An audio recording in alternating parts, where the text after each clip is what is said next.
Harkit here from Car India magazine, and I'm standing next to the Maruti Suzuki Vitara Brezza. This car has already clocked 4 lakh sales, the most in its segment, and is one of the most loved compact SUVs in the country today. Well, I wanted to find out just why this is the case, why it's just so popular in India. To do that, I thought why not take it on a massive adventure, one that would span 3 whole nations. So yeah, that's exactly what I'm going to do. Welcome to the Tri-Nation Drive. Our journey began in India's capital, New Delhi, and we started off by paying a visit to the India Gate.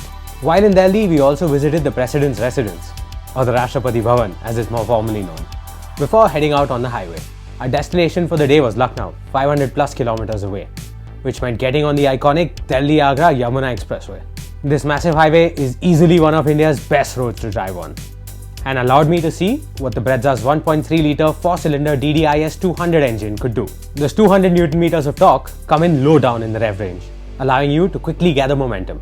Cruise control means that once you reach the highway speed limit, all it takes is a push of a button for you to relax and let the car do all the work. Once the Yamuna Expressway was dispatched, we got onto the Agra-Lucknow highway, another spectacular stretch of tarmac. On arriving in Lucknow, we made a beeline straight for another gate. This time around, it was the Rumi Darwaza. This colossal gateway marked the entrance to the city of Lucknow when it was still under Nawab rule. There are quite a few other intriguing monuments in the area. This includes the Bada Imambara, built way back in 1784, the same year as the Rumi Darwaza. The following morning, it was off again, this time on much narrower roads leading towards Sanauli and the India-Nepal border. By the time we made it across though, the sun was already setting, so we thought it best not to drive too far and settled in for the night at Butwal. So we're in Butwal, we're about to head to Pokhara. Things are about to get a little bit interesting. Before we get going and kickstart our adventure though, we have to load up a little bit. And this is where the Brezza really comes in handy. Because as you can see, we have a lot of luggage to take with us. Videography equipment, photography equipment, all our clothing and all the other stuff for all these days. It's a lot, but this car can take it all. Check it. It's a bit of an effort, takes a little bit of Tetris to put everything in. But yeah, it works, it fits, and that's the best part.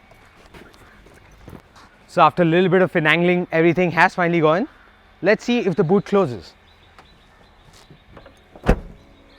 Voila, there you go. After loading all our baggage up, we set off for the mountain roads leading to Pokhara. The views on offer were mind-blowingly beautiful. Lush green valleys, towering peaks, blue skies, there was a little bit of everything. As we drove over bridges and along the winding roads, the Brezza really came into its own.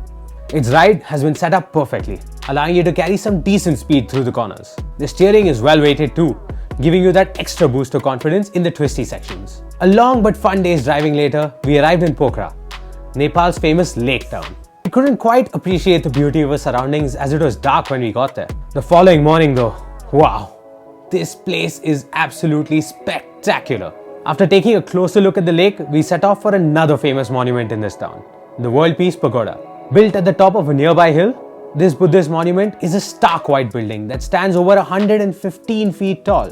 After enjoying the brisk air and the serene ambience, it was time to get going again. We are heading about 200 kilometers away to Nepal's capital of Kathmandu. This meant more mountain road fun.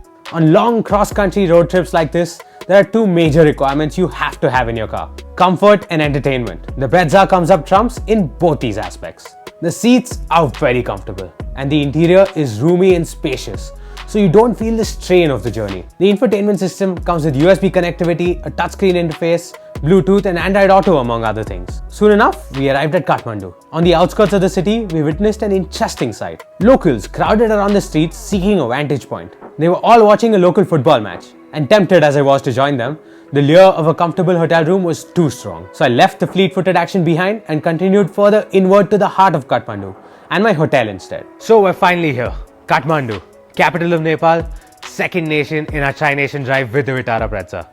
And speaking of the Brezza, the car was pretty good today and it's been solid so far. We had some nice twisty bits today where it handled like a charm. There was more than adequate power to bring us up the tight slopes, and when the roads got a little bit difficult, the ground clearance sorted us out. Suspension too was nice and pliant, so we didn't feel the brakes and the bumps in the roads too much.